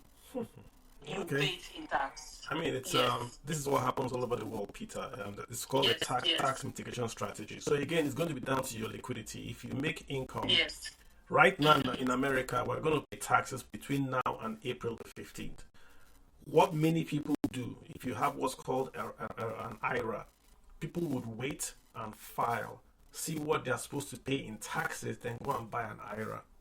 So that way they can reduce their above the line income. I don't know if you understand what I mean. You file, see the taxes you're going to pay. Maybe you do turbo tax. If you file on turbo tax, it'll tell you these are your taxes.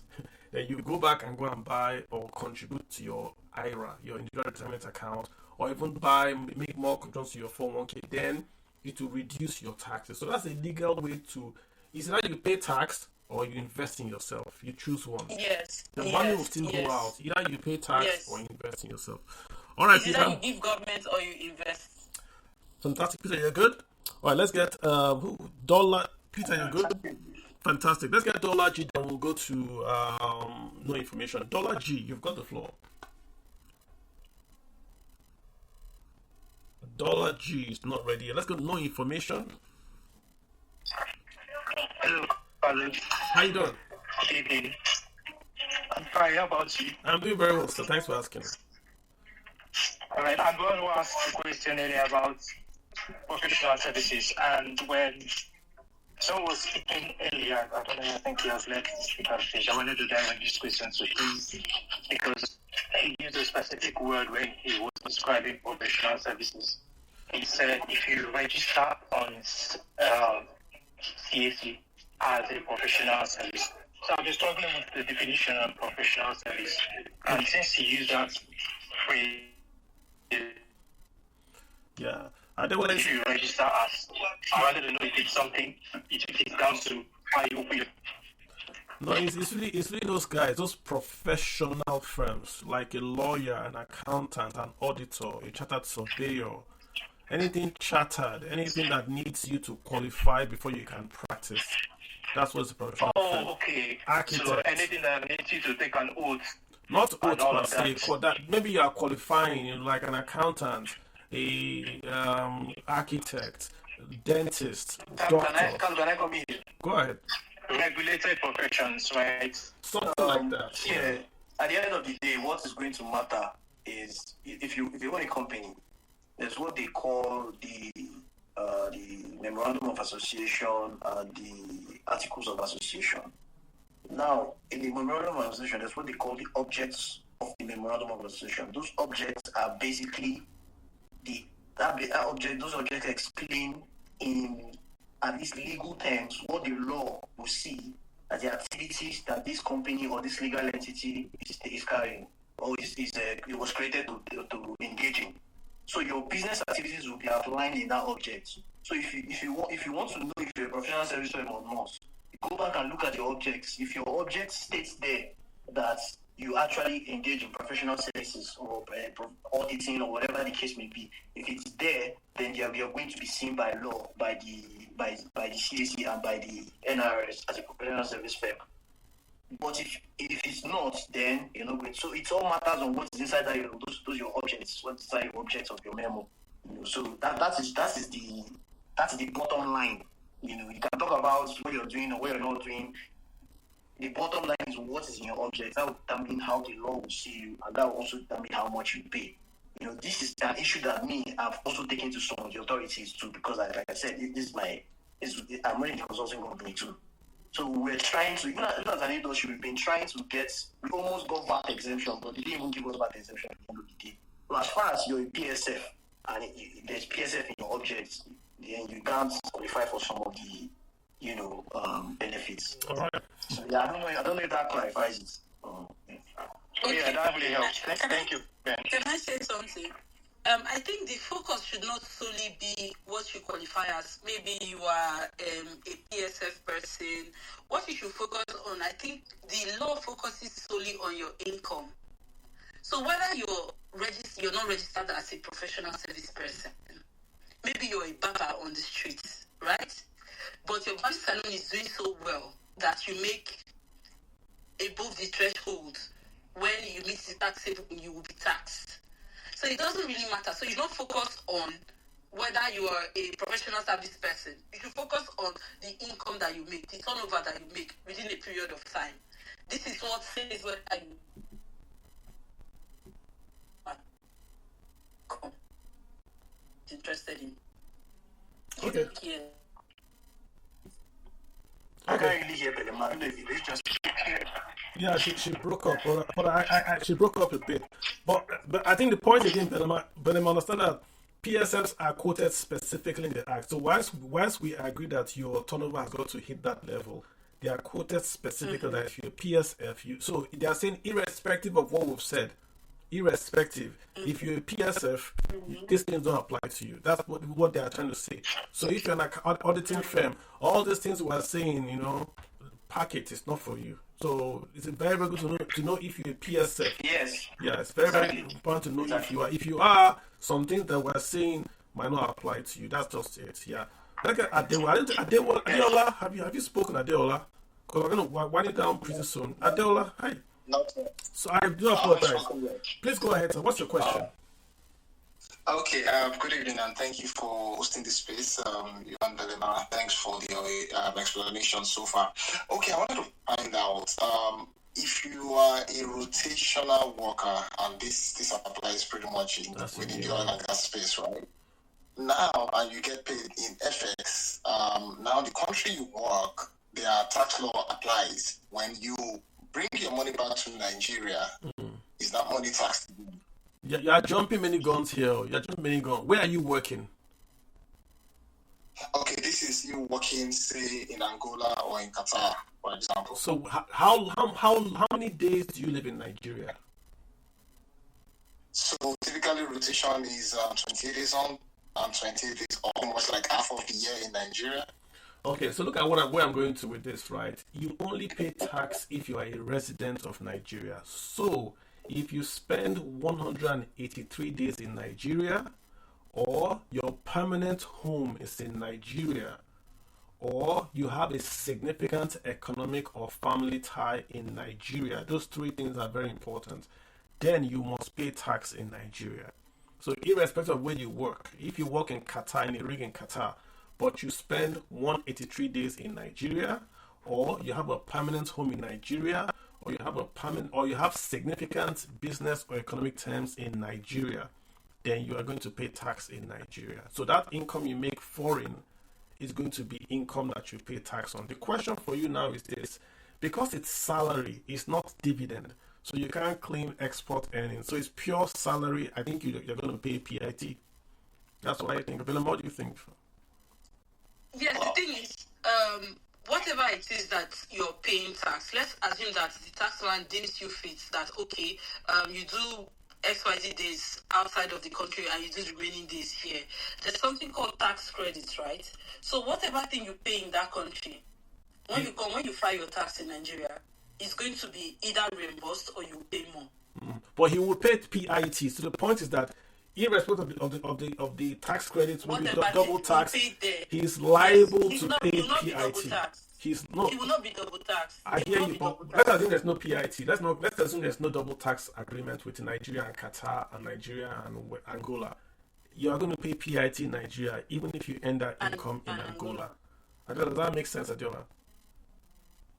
Right. So when she said no double tax, so if Angolan tax law applies and I've already been taxed in Angola, and then I come back to Nigeria. And based on maybe family ties, you mentioned something like that, right? Am I going to pay another in Nigeria? Yes. No, but he's saying are you saying if you are? Let's Google what Nigeria has double tax. Right now, I'm going to Google it here. Double tax in Nigeria. You will not be double taxed. 100%. You will not be double taxed. No, let's find out. You will not be double taxed, but you can confirm you will not be double taxed. No, let's find out. So Nigeria has double tax arranged with the UK, US, Canada, China, France, Singapore, South Africa, and Spain. In Europe, we have Czech Republic, Belgium, France, Italy, Netherlands, Romania, Spain, Sweden, UK. In Asia, China, Singapore, Philippines, Pakistan. Africa, Canada, South Africa, Rwanda. So the answer is that you're going to pay tax now. He's going to pay tax. In the new tax act, Now let me add to that. In the new tax act, irrespective of the countries that Nigeria has DTTs with, that double tax treaties, irrespective of those countries, there's a provision called the unilateral relief. So the worst case scenario, what you're going to see is you might have to pay the tax first, but then you will do some future filing and you get the refund. You guys are giving him hope. You guys are giving him hope. But that unilateral relief, I'll find the section in the tax act we're talking about so you can read it. That unilateral relief protects all Nigerians against double taxation, even when the other country does not have a DTT with Nigeria. So I just wanted to listen. He asked a very simple question. He works in Angola and Qatar. Will he be taxed? Yes, he will be taxed. Those countries are not listed here. So all this filing I'm going to do later in the Ben, all this we're going to do in natural. He has to file tax for that income in Nigeria because those countries, Qatar and Angola, is not listed here in the countries I've named. Yeah, but. Is he a resident in Nigeria? So I just giving you his. He has to answer. I told him if he stay 183 days in Nigeria, or your Ben, let's not interrupt, please. Let him learn. He's asking the question. If you stay 183 days in Nigeria, number 2, you have family ties or a business in Nigeria. Number 3, your permanent home is in Nigeria. Then any income you make in Angola or Qatar is taxable in Nigeria. That's what the law says. Yeah. And I was also alluding to the same thing because you pay tax your primary residence. So that's why I'm asking if he's a resident in Nigeria. If you have a primary residence but you live in Angola, but your Angola residence is not declared as your primary residence, you're not going to pay tax in Angola. You pay tax in the place that you declare as your primary residence. So even if he works in Angola, but Nigeria is declared as his primary residence, he's going to pay tax in Nigeria. But if it's an American, irrespective of where he declares tax, he will pay American taxes, irrespective. Yes, and this is where the tax credit comes in, right? Let's say he's an American and he pays that tax, but he still maintains his own residence in Nigeria. So there will now be like what is it called? A tax credit. Okay. Or either you pay too much, then the taxman here in Nigeria will not bother you. If you pay less, then you have to now pay the remaining one to the Nigerian government. So for me now, example, right? My primary residence is in Belgium. So I'm working now. In fact, this is also my own case. Okay, my primary residence is in Belgium. I'm working, and I'm making my living.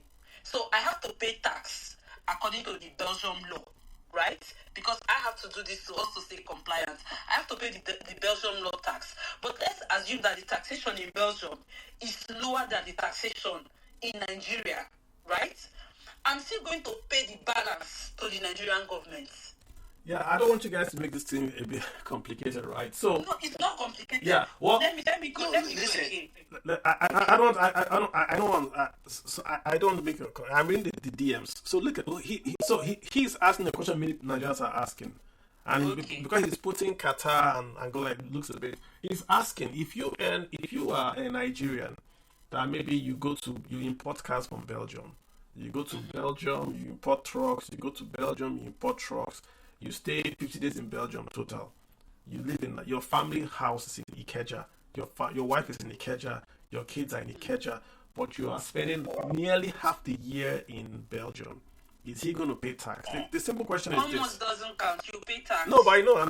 I'm just saying the simple way. The answer is this. Where are you a resident of? That's a simple question. Where exactly. are you? Once you determine your residency, then you ask yourself: is that country? Do we have a double tax agreement? If this question, if you were saying he's in Spain, the answer will be no, because Spain and Nigeria have a double tax agreement. So he's fine. He will not pay tax in Nigeria because whatever he pays in Spain, he will claim it. He will deduct it from Nigeria. It's clear, simple. If it's in South Africa, yeah, it's there. Spain. Wait. Carlo, this is what I'm telling you now. There is unilateral relief that goes beyond GTT. Yeah, but you are going to unilateral that he's not asking, he's asking, will he pay taxes? Him and I have the same situation now in this regards of taxation. So I am making my income from Nigeria, right? Example. And I live in Belgium. So my primary residence is Belgium, not Nigeria. And whatever salary I pay myself living in this country, right? That's money.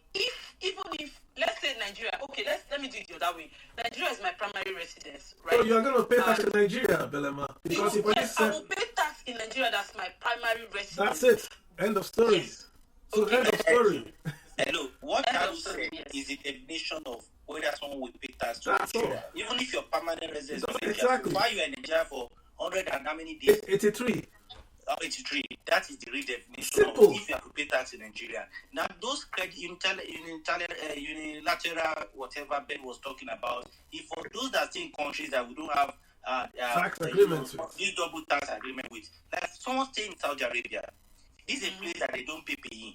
That means if you have spent 183 days in Nigeria, you pay tax. If you don't want to pay tax, that you want to live under the tax relief in Saudi Arabia and some Arab countries, that means you don't have to spend 183 days in Nigeria. You don't have to have economic ties or strong family ties in Nigeria. Thank you. And they've gone further. Let me even tell you what the tax law, when they went further, the tax law says if you are a resident of Nigeria and that country pays you income and that country does not tax you, Nigeria will tax you. That's what he's explaining. This is the tax law. For non-residents, for non-residents, employment income. So if you go to Saudi and the Saudi government does not tax you, and Nigeria will tax you. That's what they are saying in the tax law. So they even go further to even make it that you can't even dodge. So if you're in Saudi Arabia and they give you exemption and you don't pay, Nigeria will tax you. So be very careful about that. We're talking about double taxation. Yes, Nigeria will tax you, but it doesn't mean that you'll be taxed double. No. Ben, that's why I say you are going to Z instead of A. Adeola asked a simple question. He works in two countries. They quoted the countries for us. He's asking, will he pay taxes? So the question was about double taxation. Ben, the answer is this. Where is Mr. Adeola a resident of? Once you answer where he's a resident of, it answers itself.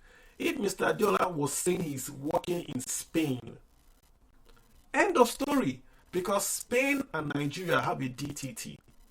But Mr. Adeola is not working in Spain or South Africa or Philippines or he's not. He's working in two nations that do not have DTT with Nigeria, which means we don't have to go to the residence and say, is he spending 183 days in Nigeria? Yes or no? Does he have family in Nigeria? Yes or no? Does he have business in Nigeria? Yes or no? Does he have a family house, permanent address in Nigeria? Yes or no? When he answers those 4 questions, he will know if he's going to pay tax in those countries or Nigeria. It's a simple determination. You don't have to argue about it. The law is there. Fill in the blanks. And I'm sure, Tadeo, I think you're a bit clearer now, right? You're a bit clearer now. It's not, the law is there. He can post that to Spain tomorrow. Right? Mr. So the conditions are either or. So if I don't do 183, but I have family ties, strong family ties, or what have you, correct, I still pay tax. Correct. Those 4 things. So if you spend 1 day, but you have a family permanent address, how about benefit permanent address in Nigeria? They are going to pay Nigerian tax, but your permanent address is in Nigeria. Yes. If your family, if your wife is in Nigeria, your kids are in Nigeria, but you spend 200 days in Italy, no, you have a permanent, your significant family is in Nigeria. You see how they are catching us? No escape. So if your family, question. I want to ask a follow-up question on Adiola's case. Let's say, for instance, Angola government has taxed him, and they tax him maybe 15%. And in Nigeria, now he has spent over 183 days in Nigeria. So Nigerian government is to tax him based on his income threshold, 20%. So if we factor in the 15%, is he going to pay the remaining 5% to Nigeria? No, that's what Ben is now saying. You're talking about double tax. This is where Ben's of that you go and get clear, exactly, that will come in. Because that's where you now say you know what you're doing. He's going to for you to avoid double taxation. That's my point here. Good. He's going to pay. No, you guys don't all talk. That's my focus.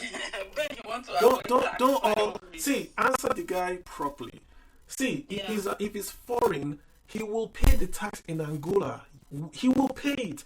Then he will go and file. If you keep on saying you can go and file, you're not answering him properly. You say, oh, no. He will pay the taxes in Angola. Then he will try. There's no guarantee Angola will give him back the money.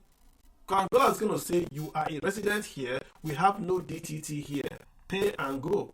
That's the point I'm making. America will give you back. Will Angola give you back? There's no guarantee. There's no DTT. So, double taxation. Can I say this? Double taxation. Double taxation simply involves 2 countries. If for whatever reason you've paid in Angola or whatever the case may be, if Nigeria decides not to tax you, you have been safe for double taxation. Nigeria can decide not to tax you based on evidence that you've paid in Angola. It doesn't work that way, sir. There's a process. Okay, if you believe so, there is an agreement. That's why I know people do. There is an agreement. I think I agree with. Why do countries sign an agreement? 2 nations come together and sign, and you're saying that no, it doesn't work. 2 nations come together. It's like you missed my point. Let me make my point again now.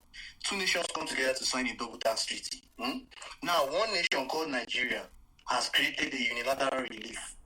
That relief means that if you're in, like in this guy's case now, if you're working in another country and you now pay tax there, you can bring the document you used to pay tax here and give to Nigeria. But he's going to pay the tax. That's his question. Nigeria will give you yes, but then you are going to number 2. He's asking you. The question is, will he pay the tax in Angola? Yes.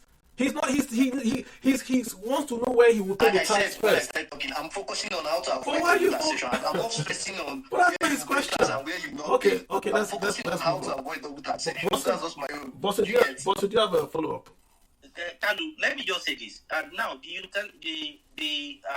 agreement we have with Canada, US, and the rest is, let's say your threshold is 15% in Canada, your threshold is 20% in Nigeria. Yeah. The moment you are paid in Canada, that is all. Correct. But if you come to Angola that we don't have anything with, you've paid 20% there, and in Nigeria you have to pay 25%. You will still pay the remaining 5%. But if in Angola there is if it's in Canada and other countries that we have agreement with, you are not going to pay anything. Same way we don't have agreement with Saudi Arabia because they have tax relief. At that point, you pay 100% here in Nigeria. So if you are living in a country, let's say you are in Zimbabwe, you are paying 40%. Wow. In Nigeria, you have to pay 25%. Nigeria will not refund you. To just get the evidence that okay, you've paid over there. But the bottom line is that you will still fight tax. So at the point of fighting tax, then that's why you state all that stuff. Kodri, I have a question for Kodri. Okay, so Kodri, what do you think the new unilateral relief, what do you think it does? What benefit do you think people can benefit from that unilateral relief? the relief is for nations that we do not have agreement with, like nations that is not, like outside Canada, US, UK, South Africa, and the rest. So, like now, let's say I'm earning 100 million. In Canada, they are taxing me 20% of that 100 million. Nigeria, because we have an, I will not 5%. But I'm saying we would have an, I'm 5%, to pay 5%. I will need the bilateral agreement that you said of that 20%. If we take it off 20% of the 25%, then I will balance it with 5%. But if that had happened with Canada, no balance. There's an agreement already. I don't know if you get what I'm saying. You balance 5%. You say you balance 25%. Like now in Angola, let's say you are paying 20% of your 100 million in Angola. But in Nigeria, if you have made the money in Nigeria, they ought to have taxed you 25% of that amount. No, but you have paid 20% in Angola. You pay the balance 5% in Nigeria. And by doing that, you've avoided double taxation. If you are in Canada, if you have paid 20% of the amount in Canada and Nigeria you have to pay 25%, they will exempt you because they have an agreement. So they not put on that threshold again. They will exempt you of that 5%. Yeah, that's true. Obviously, the DTT is better than the unilateral relief. The unilateral relief is to cover for areas where the DTT does not reach. Yeah, so Adela, just to be clear, Adela, yes, you will pay tax in Angola and Qatar, but when you come to Nigeria, you can use the unilateral tax and claim back what you have paid, even if there's no DTT. So just to be clear, yeah. So you won't lose that money. Yeah, you won't lose that money. Gotcha. Okay. All right, fantastic. I think we're about to wind down. We've got about 3 minutes more till 12. I don't see any other questions on deck. We did not talk about withholding tax. Go for it. Yeah, I think we missed out withholding tax. Yes. So first of all, what is withholding tax? What is withholding tax? Okay, withholding tax is a tax advance payment. So, example, Mr. A is going to buy something. Is maybe doing a service with another company. I'm giving Mr. Ben my go and cut the grass, or you have a loaning company that does loaning services, and I say, okay, Mr. Ben, your company, come and work for my company, right? For that services, I'm going to deduct 10% of whatever money I'm paying to Mr. Ben as a company. But for me to deduct 10% from that money, I have to qualify by my threshold that the company makes. So if my company makes the threshold that qualifies me to pay CIC, and I have also registered with the tax people for withholding as well, then I can collect withholding from Ben. I will deduct 10% of that money as tax advance payment for Ben.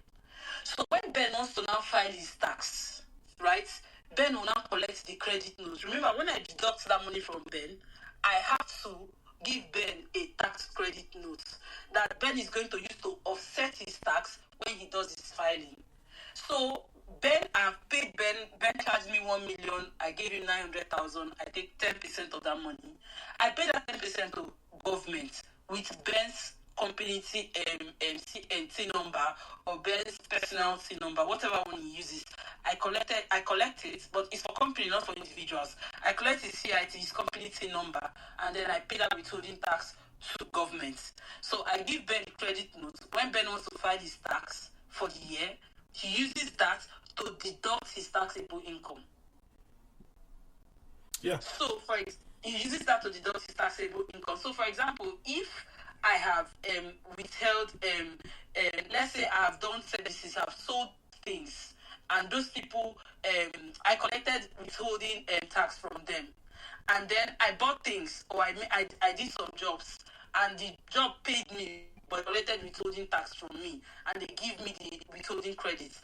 When I want to file my own tax as a company, I'm going to put that credit note to reduce my tax. When Ben wants to also file his tax for his company, because I collected the 10% of his income, then he too is going to use that as a credit note to his chargeable tax, a chargeable income tax. So this way, when companies do business with companies, you are expected, you're the tax agent by the law to collect withholding tax, but you have to be qualified first to do that. So for me, what I'm hearing as an SME, for me, that when I do my supplies, and I am charged a withholding tax, I should get my withholding tax certificate. Yes, you must get it from the company. So I can claim it back. What if they don't give me? So you can claim it back. Well, that's you and the company. But okay, so because I'm doing my launch, I wanted to deduct. I told them about the withholding tax deduction. But then I told them that they did not know about it. So I used that moment to educate them that, well, I'm not qualified as of this moment because I don't meet the threshold to withhold it. But they should know that when you're doing business with company, the company has the right to withhold that tax from the money. And these people, they actually agree that I should withhold it. But I say, no. I'm just telling you for information purposes. I do not qualify to withhold the tax. But the thing is, if you withhold the tax, you're compliant. In fact, you're obligated by law to give that person that you're withholding the tax from them their credit note. Just like the VAT as well. When you're doing your VAT, the person that you're giving your VAT to must also have that, be authorized to collect VAT from you because you're going to make the deductions. So the same way you make deductions from VAT is the same way you make deductions for withholding tax. Gotcha. And it goes both ways. Yeah. So just very important, when you get charged with withholding tax, demand for a withholding tax certificate so you can clean that back. Very, very important. Very important. I'm not sure if anybody else has any closing remarks, anyone that is still here before we sort of wind down. Let me just say that in this new tax dispensation, as a business person, it's very important that you keep all your records, especially when it comes to your invoices and receipts and stuff. It's very, very important because at the end of the day, I audit my company time, and it's best what I tell you is you always prepare as if you're going to be audited. Always handle your accounting and your documentation as if you're going to be audited, so that when worst case scenario happens and you get audited, you have all the documents to back up your claims. Because what the tax authority does is when they see a lack of documentation, they will use that to base their penalties on and their interest and all the punishments that they give you. Just once they see that, then you can't defend your position again. So it's very important that you keep your documents and keep all your receipts, your invoices, all those other related documents. Keep everything properly, because you don't know when you will need them to defend your position and save your company money. Completely I agree. So this tax law has been very, very controversial, right? I would say this. In terms of the whole law, if you look at the whole law in totality, what does it bring? It brings simplification, it brings modernization, and it brings a lot of exemptions it's very progressive. So if you're really a small taxpayer, really on the business side, I think it gives you a lot of leeway on the business side. I would say on the business side. On the personal side, I think my biggest issue with the tax law is the removal of the automatic deduction, i.e. the 20% CRA. That's my biggest, because it's 20%, but look at it this way, it's automatic. So in the old law, I don't have to do anything. I get 20% tax deduction automatically. In this new law, I have to go do something. Even if that thing is good for me, I still have to go do it. My fear is that some Nigerians would be cash poor. Let's say next year you get married, or you buy a new car, or God forbid someone gets ill, and you cannot afford to buy those deductions. Maybe you can't afford to do additional voluntary contributions, or you can't afford to buy life insurance. That means for that tax year, you will not get a deduction that tax year because you didn't buy anything. In the old scheme, you got the 20% automatic, which means even if you bought a car in quote or you are ill, you still got your 20% of your income as a tax break. That's my big issue with this tax scheme. But in terms of simplicity, modernization, and on the business side, the allowance is very, very progressive. So that's just my take on it. We're done with arguing. It's here. The law is here. So we have to learn how to operate within the ambit of the law. Saying you will not pay is not a strategy. Saying you are angry is not a strategy. You've got to understand the law, and you've got to implement those deductions, exemptions, so you can reduce your taxable income. That's the key word. Reduce your taxable income. Belema, you have a closing word there? Yeah, you said it all. just make sure your business meets physicalization, meaning get a receipt for everything. Everything you do that is business related. So you don't go and eat at KFC and then keep the receipts and call it business expense. But why can't I, Belema? Why can't I eat at KFC? Why can't I do that? Okay, it depends when you eat it. It depends when you eat it. No, but if I have a meeting with a client, if you eat it, yeah, if I have a client, you can deduct it. It depends. Okay, and because you raised that, You can't get that. You can't get KFC. No, it You can't depends. get that deduction. No, you can get. Why can't I get it? Depends when deduction? you. We're being serious here. It depends when you eat it. Why? No, seriously, you can get it. No, If I go to a restaurant with my partners in McDonald's and I eat, How does eating at KFC it's directly? it does. Ben, I don't like when you make these things joking as if this is money we're talking about. If I go to a restaurant and I have a business meeting with a partner in a restaurant, that's a business expense. Are they right wrong? Can deduct it. So what's the laughing for?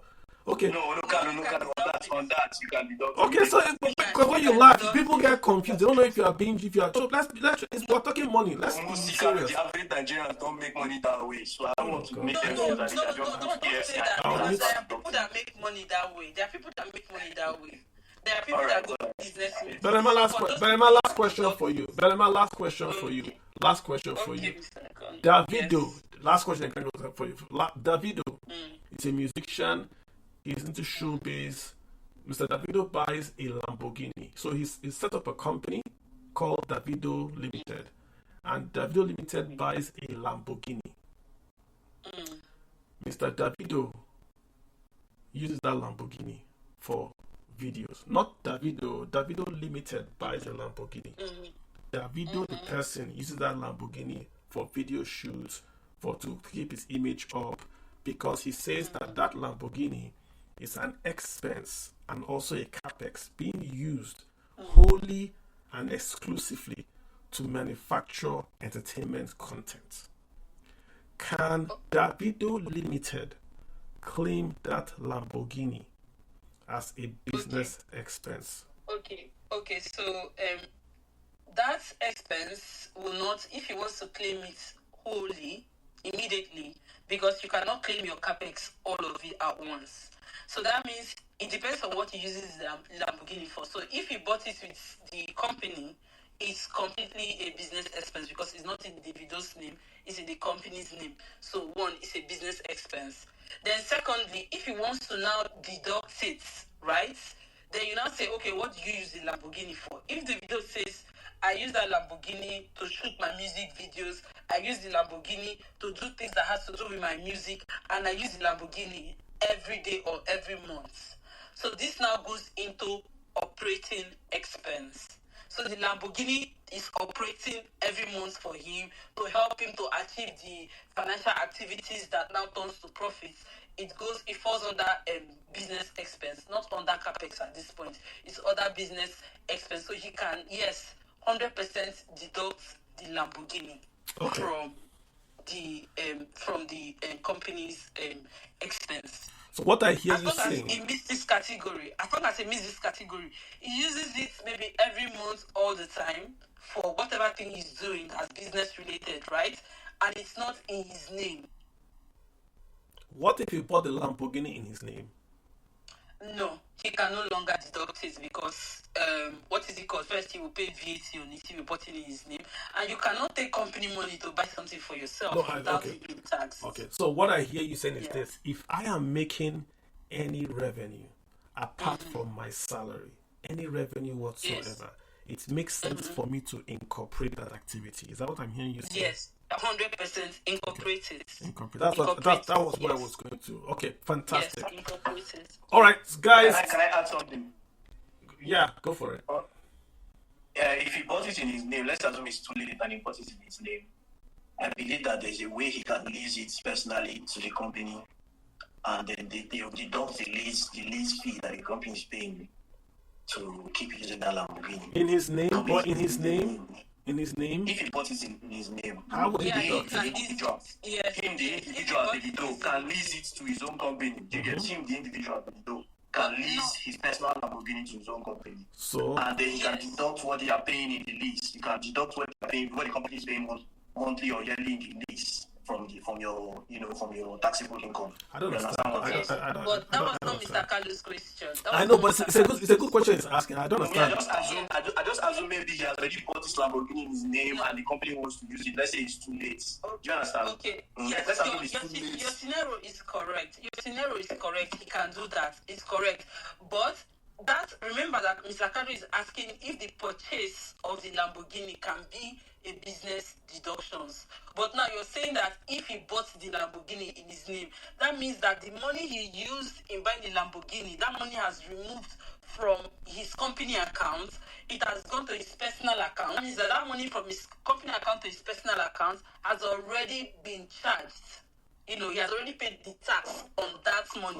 And then he's now buying that car personally.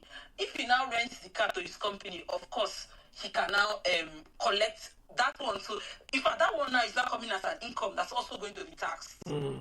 That's what I was going to what saying was it's an income, not an expense. So the only way that what the scenario works is he's buying the Lamborghini with the company money, with the company name. So on the Lamborghini is Davide Entertainment that owns the Lamborghini. Okay. Not Lamborghini, not Davido owning the Lamborghini. So if Davido is buying Lamborghini with his own personal money, then that means that for the money to be personal, he has already paid tax. Gotcha. So this scenario no longer applies. Okay, then my last question, I promise, last question. What if my example, Kalu lives in a house paid by the company and Kalu drives a car paid by the company? How would I record that as a person?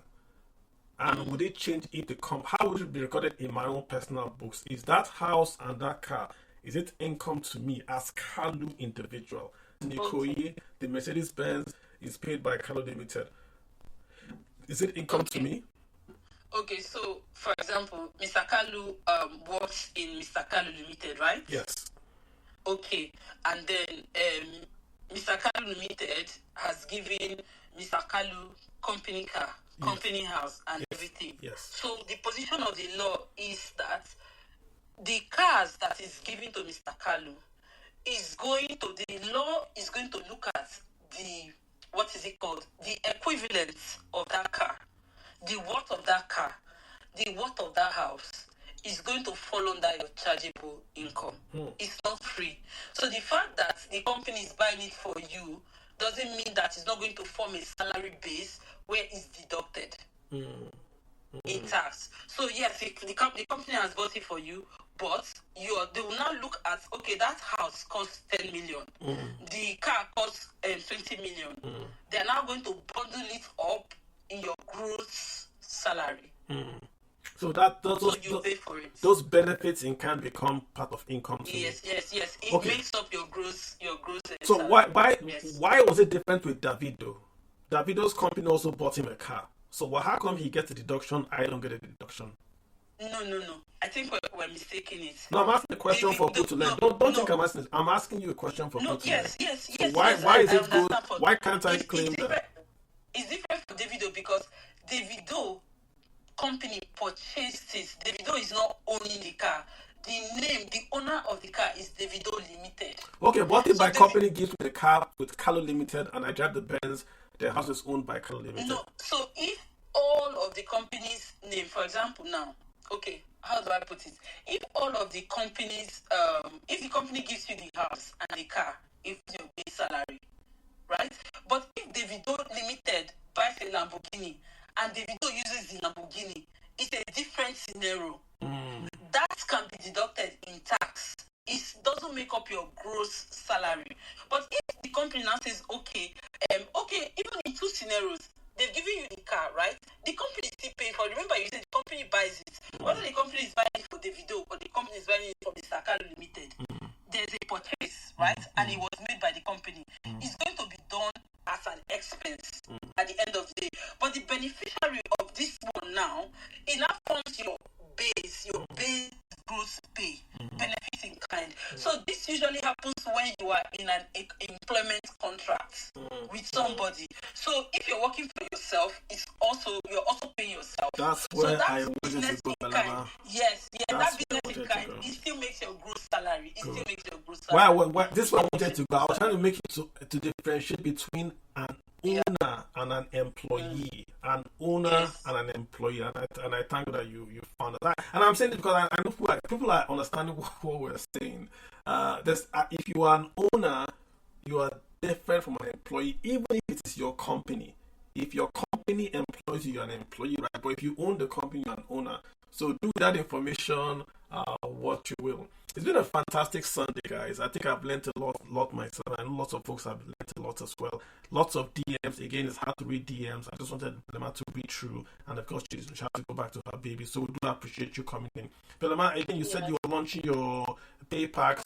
When was it? Yeah, on the 24th of January in Abuja at Wash Blanc. Okay. If you are interested, please go to our pay packs account and fill the form.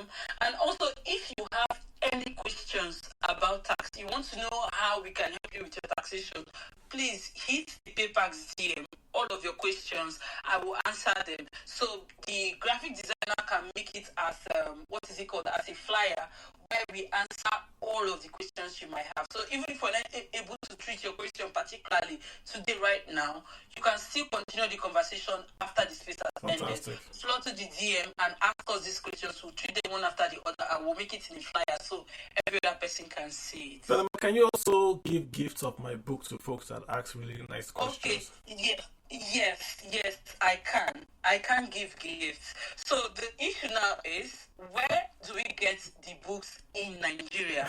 So if you're someone that can get Mr. Kalu's book in Nigeria, we want to give 3 of Mr. Kalu's books because you have to be finance. In fact, finance is something everybody needs to know.